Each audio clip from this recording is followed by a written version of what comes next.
नमस्कार दोस्तों, स्वागत है आप सभी का आपके अपने चैनल द रिटेल इन्वेस्ट में। यहाँ पे मैं चर्चा करने वाला हूँ दोस्तों एक ऐसी सीमेंट कंपनी की जिसका डायरेक्ट रिलेशन है अडानी ग्रुप के साथ। और पिछले एक दो दिनों में ना एक खबर निकल के आई थी, मैनेजमेंट आप कह सकते हैं कुछ रीशफल हुआ था जो कंपनी ने अपने आप कह सकते हैं फाइलिंग के थ्रू बताया था। तो चर्चा करेंगे उसका असर क्या होगा और यहाँ से ना क्या दशा और दिशा हो सकती है स्टॉक की, क्योंकि अंबुजा सीमेंट नो डाउट निचले स्तरों से काफ़ी अच्छी तेजी दिखाया, एक काफ़ी 52 वीक हाई बनाया, लेकिन उसके बाद से ना एक गिरावट का सिलसिला जारी है। और अब स्टॉक एक आप कह सकते हैं इस यहाँ से किस तरह जाने के चांसेस ज़्यादा हैं, इसको लेकर के निवेशक बहुत परेशान है।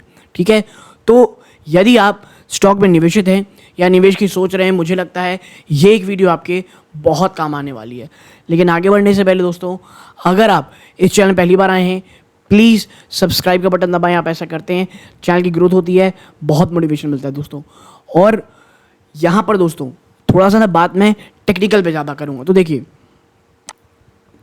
आप देखें यहाँ पे अब अंबुजा सीमेंट, ठीक है, और यहाँ पे अंबुजा सीमेंट में दोस्तों जो देखने वाली चीज़ है, स्टॉक कल रात लास्ट ट्रेडिंग सेशन है फ्राइडे को भी 0.28% की गिरावट दिखाया है। ठीक है, 0.28% की गिरावट दिखाया है। और मैं ना ज़रा थोड़ा सा पीछे जाता हूँ, देखें आप 6 महीने के अंदर स्टॉक 15% से ज़्यादा की ऑलमोस्ट 16% की रैली दिखाया है। और बात अगर 1 साल की करूँ ना तो ऊपरी स्तरों से ये बड़ी गिरावट है दोस्तों। देखिए अभी भी स्टॉक 25% ज़्यादा की गिरावट दिखा चुका है। एक समय में आप देखें, ये जो देख रहे हैं ना, ये हिंडलबर्ग रिपोर्ट के कारण एक गिरावट है। वहाँ से स्टॉक बड़ी तेज़ी दिखाया, वहाँ से वापस से गिरावट है। लेकिन अब एक देखिए थोड़ा कंसोलिडेशन का फेज चल रहा है दोस्तों। देखिए यहाँ पे जो 4 से शुरू होता है और 450 470 के आसपास आता है, लेकिन अब वहीं पे कंसोलिडेशन बार बार जारी है दोस्तों।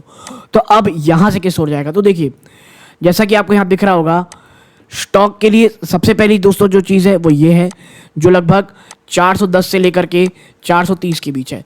जब तक स्टॉक इन लेवल्स को नहीं तोड़ता कोई भी बड़ी वीकनेस आना इंपॉर्टेंट है दोस्तों, आप कह सकते हैं इम्पॉसिबल है। हाँ, अगर ये इसके बाद जो दोस्तों लेवल है, सबको पता है ये 400 का जो एक साइकोलॉजिकल सपोर्ट है जो हमेशा काम आती है, वहाँ देखेंगे ना तो वो एक बहुत बड़ा सपोर्ट है। लेकिन मुझे लगता है ना दोस्तों अभी स्टॉक 390 के नीचे जाना इसके लिए बहुत टफ है, क्योंकि जो भी बुरा से बुरी चीज़ें होनी थी वो ऑलरेडी हो चुकी हैं।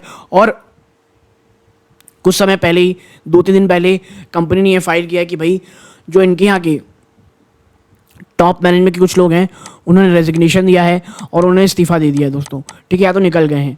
तो ऐसे में आप कह सकते हैं कि भाई कुछ थोड़ी निगेटिव चीज़ ही आई, स्टॉक में गिरावट हुई, लेकिन कोई भी ऐसा नहीं हो गया जिसको देख करके ऐसा लगे कि अरे यार ये बहुत नेगेटिव है स्टॉक को लेकर के।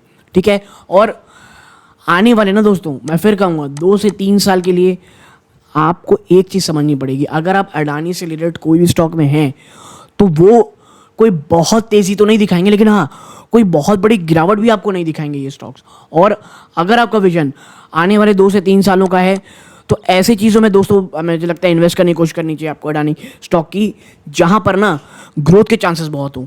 और अंबुजा सीमेंट उनमें से एक है, क्योंकि सीमेंट सेक्टर आपको पता है आने वाले समय में बहुत ज़्यादा तरक्की करने वाला है।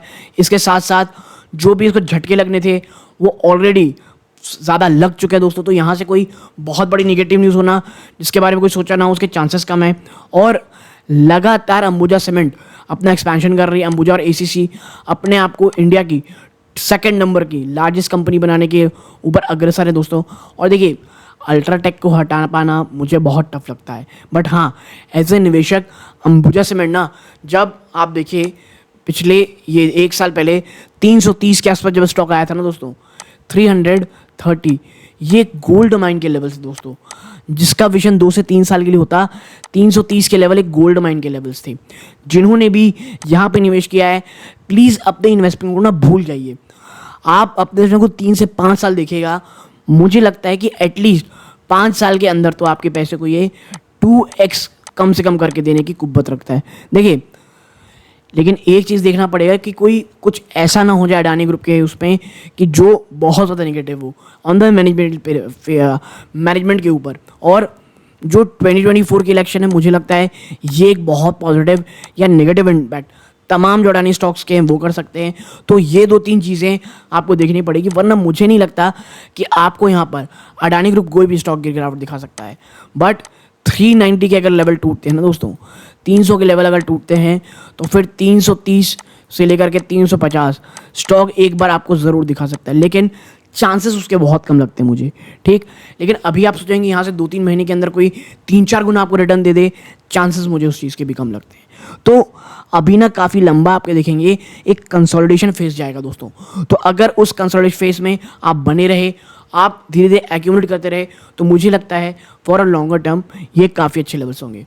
डिस्क्लोजर के रूप में मैं या मेरी फैमिली मेम्बर दोस्तों इस स्टॉक में इन्वेस्टेड हो सकते हैं काफ़ी निचले स्तरों में दोस्तों, ठीक है।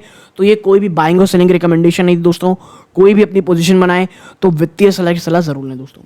तो यहाँ तक जुड़े रहे, अपना कीमती समय दिया, इस बात का बहुत बहुत धन्यवाद। ये सूर्यकांत है, जय हिंद।